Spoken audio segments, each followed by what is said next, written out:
and Confused that I'm going to continue to lean in. I'm on the front foot. I'm 10 toes down. Yes.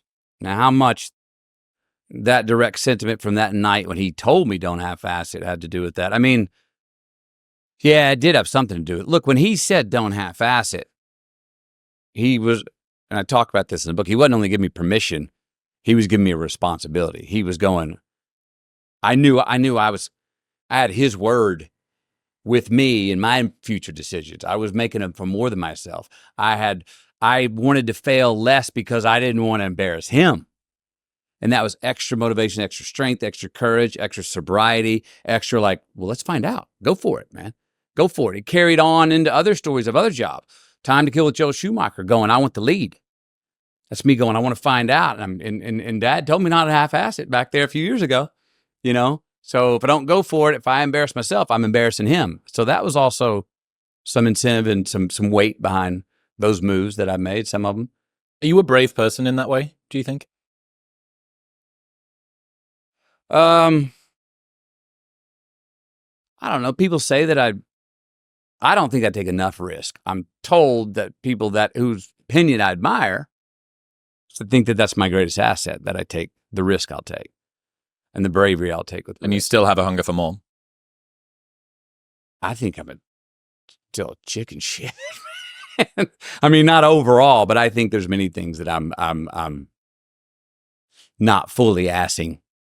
I think there's many things that I'm still could take further, that there's still many things that more risk I could take and more bravery I could have. Yeah. Could you tell that story, the Dazed and Confused story of leaning in, of taking that risk? Yeah, so, I mean, the initial one started when I went to, on a Thursday night, went to my favorite bar at the top of the Hyatt because I knew the bartender. He was in film school with me. He'd give me free vodka and tonic, so I went there.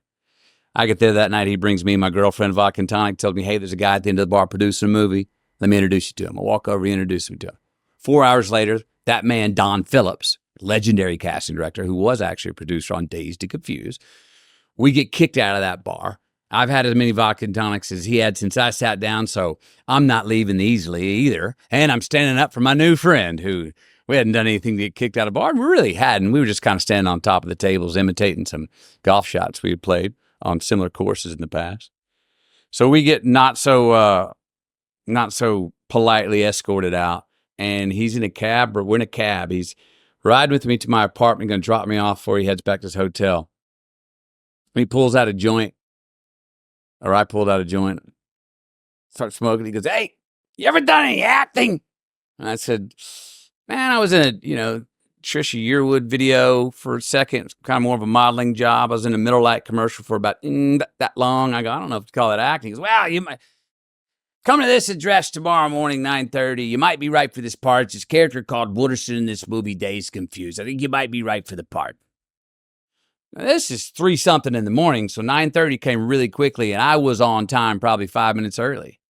And we were already pretty tuned at this time. Now, mind you, I get there, I walk in, they go, Matthew? I go, yes. They go, Don left the script for you. I open it up. It's signed by him. Hey, here's the part. Wooderson, I got 3 scenes in there, 3 lines. They're all marked. Check him out. I think he might be right for it. Good luck. Let me know. We'll call you in for an audition.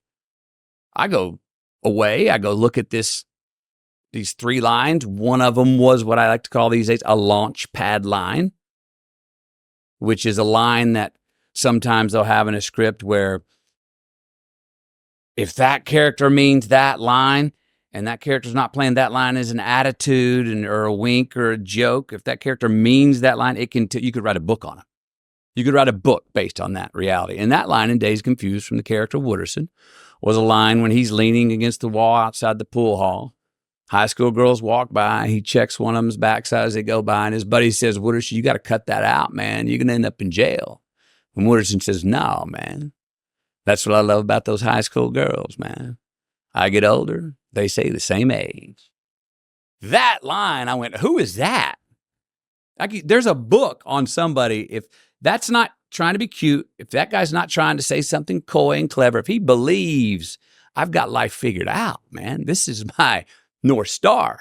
So that line informed who the character was. I go, I read for it.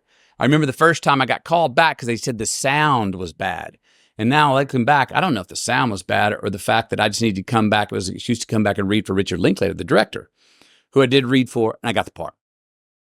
Now, the role was also based on, as I wrote about in the book, who I thought my brother was when I was 11. My 17-year-old brother was already my hero. He was cooler than James Dean. And we had one day where his car was broke down and my mom and I were supposed to pick him up from school and he wasn't where he was supposed to be. We're looking for him. I'm looking at the back of our station wagon and there I see this silhouette of this guy leaning against a brick wall, left boot heel against the brick wall, leaning back, lazy cig in the right hand, smoking. And it was my brother. And in that silhouette, he was 13 feet tall. Coolest dude in the world. And just as I went to go, wait, there's Pat, I remembered always going to get big trouble for smoking, so I won't say it's him. My mom goes, who? I go, nothing. But that image in my 11-year-old eyes, that was Wooderson. So we get to the set one night, and I just go in for what's supposed to be a makeup wardrobe test, meaning put on makeup, put on wardrobe. When the director Linklater can leave the set and gets a minute, he comes, checks you out, eyeballs, gives you a few notes, and you say goodbye. I'll see you when I come back for work. Well, on this night, I come out of the trailer. Linklater shows up, has a look as he's walking up. His hands go out. He's just going, yeah, Wooderson. It's like peach pants. Is that a nudes t-shirt? Oh, I like that. What's that over there? That tattoo? That's a Black Panther tattoo. He goes, yeah. Look at the hair, the comb over. I like it. I said, cool. About to say goodbye, I think. And he goes, say, man, he goes, you think, Wooderson's been with the typical hot chicks in school, the cheerleaders and stuff. I'm like, yeah. He goes, you think Wooderson would be interested in the redheaded intellectual? And I'm like, yeah, man, Wooderson loves all types of chicks. And he goes, well, listen, the actress Marissa Ribisi is over here in her car. She's got her nerd friends in the back. It's the last day of school. You think maybe I'm going to pull up and try and pick her up? And I'm like, yeah. And he goes, okay, you want to do it now? I said, give me 30 minutes. I took a walk. Now I'm about to be in my first scene. There's nothing written. I've not done this before, but I'm going over scenarios. Where are we? Last day of school. I got some change in my pocket. I'm working for the city. Sure, redhead. Next one, we're going to go out. I'd probably speak a little Spanish. Pop. Next thing I know, I'm in the car getting a lavalier mic put on me. I'm getting a little anxious, but I'm going, who is my man? Who is Wooderson? What do I love? What do I love? What I love? As this mic's getting put on me, I'm like, I love my car. I said, bam, I'm in my 70 Chevelle right now. There's one thing I got going for me. I said, I love rock and roll, man. I said, shit, man, I got Ted Nugent Stranglehold rocking in the 8-track. There's 2. I said, I love getting high. I said, well, man, Slater's riding shotgun. He's always got a doobie rolled up. There's 3. And that's when I heard action. And as I looked up, dropped it into drive, thought of the 3 things I had while I was going to get the 4th. And I said to myself, and I love picking up chicks. In drive, pull out 3 affirmations of the 3 things I did have on the way to get the 4th. All right. Pull in, have the scene, try and pick her up, ditch the geeks in the back, gonna be a, fiesta in the making, whatever it was, kind of spoke a little Spanglish, blah, blah, blah, blah. And all of a sudden it was over and a lot of people are laughing. And Rick comes up and goes, oh, that's great. We'll try it one more time, do this, that. Did the scene maybe 2 times, 3 times, I don't remember. And finish it. I get out. People are laughing. I just had fun. I think we're Cochran in the seats, Roy Cochran, the actor who played Slater, in the shotgun seat. He's giggling. He's like, that was good, man. That was good. And I'm like, cool. And all of a sudden I'm about to leave and Rick invites me back the next night.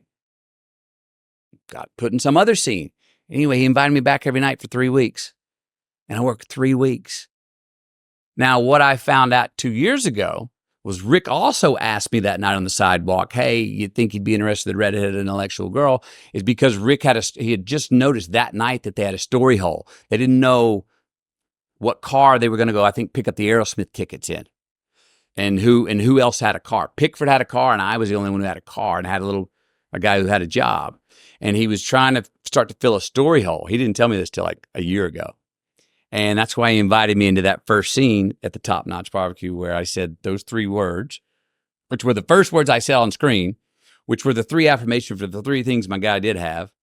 And I think they came from, not intentionally, but leading up to that role, I was listening to a lot of Doors.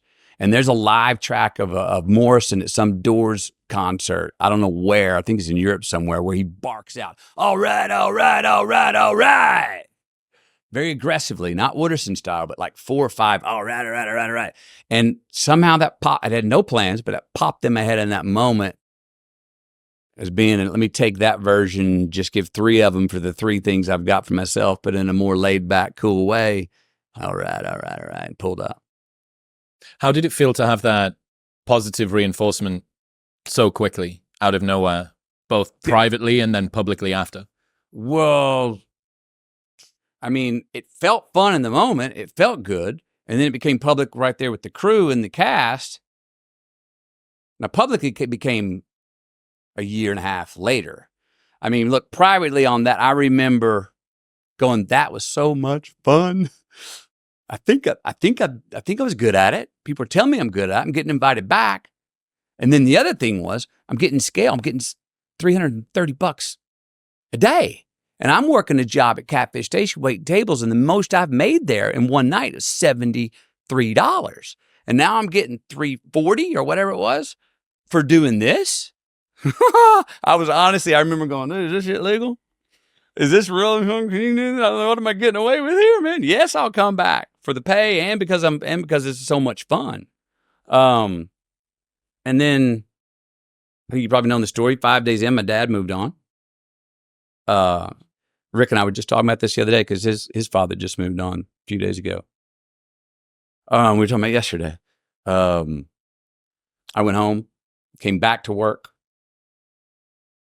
Still had going through morning with my dad, but had that sobriety that comes when you lose a loved one to death. You talk about sobering up and courage of the world, even more than my dad tell me don't half-ass it.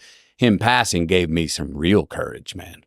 I mean, of looking at the world straight in the eye and not being intimidated by mortal shit anymore. And so it really helped me stay and focus on the role. Had a great time. Probably a little quieter than I was in the first 5 days. More to myself a little bit. Rick and I kind of became more friends than just director actor at that time, because he was the kind of person I was talking to about how it was feeling and how to deal with my dad's death. I finished that. I go back to University of Texas, graduate film school. On the way out, already packed up at the U-Haul, get the Texas Chainsaw Massacre job for like 5 weeks, which was super fun. Another under the table cash for play that part. Unloaded the U-Haul and drove out to Hollywood. And a year after that, I would say, when Time to Kill is when all of a sudden I noticed, oh wow, I'm famous. I've cashed a new check that I didn't know about, where I say the world become a mirror. There was no more anonymity. That was a whole new drug.